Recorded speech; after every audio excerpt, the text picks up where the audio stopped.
বরখাস্ত করা হয়েছিল 30 দিনের জন্য। আজকে বিরোধী দলনেতাকে স্বাধিকার ভঙ্গের নোটিশ দিলেন। এই যে ঘটনা গতকাল এবং আজকে যে চলছে, দেখুন, প্রথমেই বলবো আমাদের গণতান্ত্রিক রাষ্ট্রে, আমাদের রাজ্যে প্রত্যেকটা ধর্মের মানুষের ধর্মচরণের পূর্ণ স্বাধীনতা আছে। কিন্তু দুর্ভাগ্যের বিষয়, ইসলামিক ধর্মসভা করতে গেলেও অনেক ক্ষেত্রে কোর্টে গিয়ে পারমিশন নিয়ে করতে হয়। বিভিন্ন ধর্মের ধর্ম অনুষ্ঠান করতে গেলেও, যেমন সরস্বতী পুজো থেকে শুরু করে বিভিন্ন অনুষ্ঠানের ক্ষেত্রে আজকাল দেখছি কোর্টে যেতে হচ্ছে। এটা সুষ্ঠু গণতন্ত্রের লক্ষণ নয়, শান্তিপূর্ণ ল অ্যান্ড অর্ডারের এটা লক্ষণ নয়। কিন্তু ওটাকে কেন্দ্র করে এক শ্রেণী রাজনৈতিক দলও তাদের ফায়দা নেওয়ার চেষ্টা করছে। কারণ 2026 বিধানসভা নির্বাচন আসছে, যে প্রতিশ্রুতি অনেকজন দিয়েছিল, অনেক কথা বলেছিল, ব্যর্থ হয়েছে, সেটাকে কাজে লাগাতে হবে। সেটাকে তাহলে ভোটে কিভাবে কনভার্ট করতে হবে এবং ব্যর্থতা কিভাবে ঢাকতে হবে, হিন্দু মুসলমান খেলায় যেতে হবে, আমাকে ধর্মচারণ করতে দিচ্ছে না, এ করতে হবে। ইয়ে সাসপেনশন বলুন বা নোটিশ বলুন, এটা স্পিকার স্যারের সম্পূর্ণরূপে তার এখতিয়ারের মধ্যে পড়ছে। তার কাস্টোডিতে আমরা আছি, তিনি আমাদের কাস্টোডিয়ান। তবে ইতিপূর্বে একটা কথা আমি জোর গলায় বলছি, ইতিপূর্বে এই ধরনের কর্মকাণ্ড আমি অনেকবার দেখেছি, কিন্তু সেই সময় গভর্নমেন্ট চিফ হুইপ কিন্তু সাসপেন্ড করার জন্য প্রস্তাব সে অর্থে স্পিকার স্যারকে দেননি। হঠাৎ করে প্রস্তাব দিলে হঠাৎ করে সাসপেন্ড হয়ে গেলে আমাকে এটা ভাবাচ্ছে। এর মধ্যে কোনো রাজনৈতিক অভিসন্ধি নাই তো? যে অভিসন্ধিটা আমার মনে হচ্ছে, না হতে পারে এটা, যে বিজেপি এবং তৃণমূলের বাইনারি আবার তৈরি করতে হবে।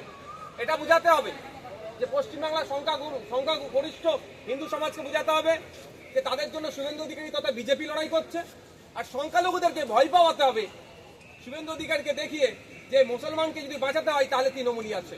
এই করে হিন্দু মুসলিম ভোট ভাগ করে বিজেপি তৃণমূল ভোটটা ভাগ করে রাখার চেষ্টা অপচেষ্টা হতে পারে। তারপরেও বলছি, সময় কথা বলবে। আমি 2-1 দিনের মধ্যে চেষ্টা করছি, আমিও স্বাধিকার ভঙ্গের একটা নোটিশ দেব। কারণ আমাকে যেভাবে অবাঞ্ছিত মন্তব্য করেছেন বেশ কয়েকজন রাজনৈতিক নেতারা, সেটাও আমি এখানে জমা করব। বলছি অশোক ভাই, আপনি তো একজন পীরজাদা, আপনার কি আজকে খারাপ লাগছে, লজ্জা লাগছে যেভাবে মুখ্যমন্ত্রী বিধানসভার মধ্যে থেকে বলছেন সম্প্রদায়কে লেলিয়ে দেওয়ার জন্য? দেখুন, ব্যাপারটা হচ্ছে কি, আপনি শাসক বলেন আর প্রধান বিরোধী দল বলেন, দুটো দলই একজন হিন্দুকে ভালোবাসে, একজন মুসলমানকে ভালোবাসার নাম করে এদের ভালোবাসা আর মুরগি পোষা সমান। বাড়িতে অতিথি আসবে, বাড়ির মুরগিটা আগে জবাই হবে বা আগে করবে, ঘরকা মুরগি ডালকা বারাবার। হিন্দুগুলোকে করছে বিজেপি আর মুসলমানগুলোকে করছে তৃণমূল, এর বাইরে কিছুই না। এরা ভোট ছাড়া কি বোঝে? যখন মুসলিম সমাজের মানুষরা আক্রান্ত হচ্ছে, মুসলিম সমাজের মানুষরা যখন চাকরি চাইছে, সে পার্সেন্টেজ যখন চাওয়া হচ্ছে দিচ্ছে না, একইভাবে হিন্দু সমাজের ST/SC কমিউনিটির মানুষরা যখন বলছে চাকরিতে তাদের সংরক্ষণ থাকার পরেও ফেক সার্টিফিকেট বানিয়ে তাদের চাকরি চুরি করে নিচ্ছে, তখন বিজেপির সেই কথা বলতে দেখি না, বা বিধানসভার মধ্যে বিজেপিকে সেই অর্থে চিৎকার করতে দেখি না। এই দুটো রাজনৈতিক দলই এই ধরনের এই লেলিয়ে দিয়ে যে প্রশ্ন বলছেন, এই ধরনের আমাদের ব্যাকওয়ার্ড ক্লাস যারা আছে তাদেরকে মনে করাচ্ছে। আমি এই শব্দকে ধিক্কার নিন্দা জানাই। আমি ভোট ব্যাংক হিসাবে কেউ না থাকে সেই চেষ্টা আমরা চালাচ্ছি। উন্নয়নের নিরিখে ভোট হোক, ভোট আসলে আদিবাসী প্রীতি বেড়ে ওঠে, ভোট আসলে দলিত প্রীতি বেড়ে ওঠে, ভোট আসলে মতুয়া প্রীতি বেড়ে ওঠে, ভোট আসলে মুসলিম প্রীতি বেড়ে ওঠে। কিন্তু তথ্য যদি আমি দেখি, এই যে পিছড়বর্গের সমাজের মানুষ আছে প্রত্যেকটাই ক্রমশ পিছিয়ে যাচ্ছে। লাস্ট আমি 3টে অর্থবর্ষের কথা যদি বলি, আপনারা দেখতে পাবেন ST/SCদের জন্য নতুন কোনো হোস্টেল নির্মাণের কোনো কথা নাই। সেই 2021-22 অর্থবর্ষে যেটা ছিল সেটাকেই কন্টিনিউ করছে, কপি পেস্ট করে দিচ্ছে এই নতুন অর্থবর্ষের বাজেটে। তাহলে এইগুলো নিয়ে তো চর্চা হওয়া দরকার। মাইনরিটিদের কথা অনেক বলছে, কিন্তু প্রকৃত অর্থে মাইনরিটি শিক্ষা প্রতিষ্ঠানগুলো ধ্বংস হতে চলেছে, এগুলো নিয়ে কেউ বলছে না। 305টা কর্মক্ষেত্রের কথা বললেও, এই তীর্থক্ষেত্র যেগুলো বানিয়েছে কথা বললেও, সেগুলো ফুল প্লেজে এখনো মানুষ অ্যাক্সেস পাচ্ছে না, এই নিয়ে কেউ চর্চা করছে না। কিন্তু ভোটের জন্য হিন্দু মুসলমান করছে। বিজেপি কাগজ ছাড়ার যখন প্রসঙ্গ এলো 2006 সালে বিধানসভা মানুষদের ছাপাইয়ের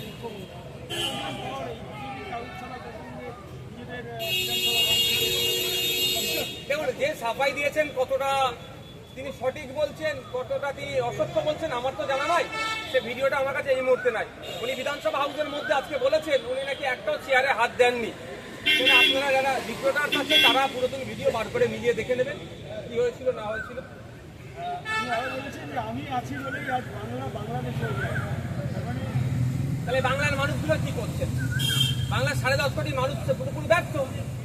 হ্যাঁ, উনি রাজ্যের সরকারের প্রধান, ঠিক কথা, কিন্তু সরকারের প্রধান হতে গেলে বাংলার মানুষ তাকে ওই জায়গায় পাঠিয়েছে। বাংলার মানুষ কি কোনো রকম ভাবে অসম্মানিত হোক তার কথা এই ধরুন না। আশা করব তিনি এই ধরনের কথা আগামীতে বলবেন। মমতা বন্দ্যোপাধ্যায় নিজেকে হিন্দু প্রমাণে জানিয়েছেন যে এদিকে মাথা করে কোনো ভোট সেদিকেই শিব মন্দির আছে, নিজেকে হিন্দু প্রমাণের জন্য এরকম উদাহরণ দিলেন। এখন তো কম্পিটিশন চলছে, শুভেন্দু অধিকারী বড় হিন্দু নেতা না বড় হিন্দু, না মমতা ব্যানার্জি বড় হিন্দু, এখন কম্পিটিশন চলছে। দুজনই বলছে, একজন বলছে নাকি জগন্নাথ মন্দিরের যে দীঘাতে আছে সেখানে আটকে দেবার, অন্যজন বলছে কে কত বড় বাপের বেটা দেখবো কিভাবে আটকান। এখন তো এই রেসারেসি চলছে। 30% মুসলিম ভোট, মমতা ব্যানার্জি কথা অনুযায়ী 30% বা 33%, আমি জানি না এক্সাক্ট, 2021-এর যা লাস্ট সেন্সাস হয়েছে 2011-তে। তো এখন ওই 30% বা যাই পার্সেন্ট হোক না, মুসলিম ভোটের একটা হেভি অংশ মমতা ব্যানার্জি তার তৃণমূল তার পকেটে ভরে নিয়েছে। এখন দরকার হিন্দু ভোট। ওই হিন্দু ভোট কে পাবে? শুভেন্দু অধিকারীর কাছে রাখবে না মমতা ব্যানার্জি ছিনিয়ে নেবে? এই লড়াই চলছে। এখন কে কত বড় হিন্দুত্বের লিডার তার চলছে। কে মাতার কাছে কালকে না বলে বসে যে আমি রামায়ণ মহাভারতকে মাথায় নিয়ে ঘুমাই, বালিশের পরিবর্তে নিয়ে ঘুমাই, ওখান থেকে কিছু আশীর্বাদ পাবো বলে, না কেউ বলে বসে দেখবেন। যখন মহাকুম্ভকে প্রজেক্ট করছে বন্দ্যোপাধ্যায় এই মহাকুম্ভকে আমি কোনো মতেই মহাকুম্ভকে মৃত্যুকুম্ভর সাথে যে তুলনা করেছে আমি মেনে নিতে পারবো না। আমি একজন ধার্মিক মানুষ, আমি আমার ধর্ম পালন যেমন করি, অন্য ধর্মীয় অনুষ্ঠানকে আমি সম্মান জানাই, রেসপেক্ট করি। সেক্ষেত্রে যে মহাকুম্ভকে মৃত্যুকুম্ভ বলেছে এটাকে আমি বিরোধিতা করছি। বিরোধিতা করে একটা কথা বলতে বাধ্য হচ্ছি, উত্তরপ্রদেশের যোগী সরকার সম্পূর্ণরূপে ব্যর্থ। তারা ফেলিওর, তাদের ব্যর্থতার জন্যই আজকে মহাকুম্ভে যারা গিয়েছিলেন হিন্দু সমাজের বৃহত্তর মানুষ, তারা পুণ্যের কাজ করতে তাদের ধর্মীয় বিশ্বাস অনুযায়ী ওখানে অনেকে ক্ষতিগ্রস্ত হয়েছে। এর দায়ভার উত্তরপ্রদেশের বিজেপি সরকারকে নিতে হবে, যোগী আদিত্যনাথের সরকারকে নিতে হবে। কেতু গ্রামে পঞ্চায়েত প্রধান সালিশি সভায় মারধর করেছে ভাড়াটিয়াদের বিবাদ মেটাতে। একজন পঞ্চায়েত প্রধান সালিশি সভায় দেখুন, ব্যাপারটা হচ্ছে এই যে সালিসি সভাটা কত বৈধ অবৈধ এটা নিয়ে আগে প্রশ্ন থেকে যাচ্ছে। আর এগুলো তৃণমূলের যারা আছে তারা নিজেকে এক একজন আইনের ঊর্ধ্বে ভাবে। এদের কাছে আইন, আদালত, বিচার ব্যবস্থাকে এরা তোয়াক্কাই করে না। এরা বলে এরা সবার ঊর্ধ্বে, ফলে এই ধরনের অবৈধ কাজ।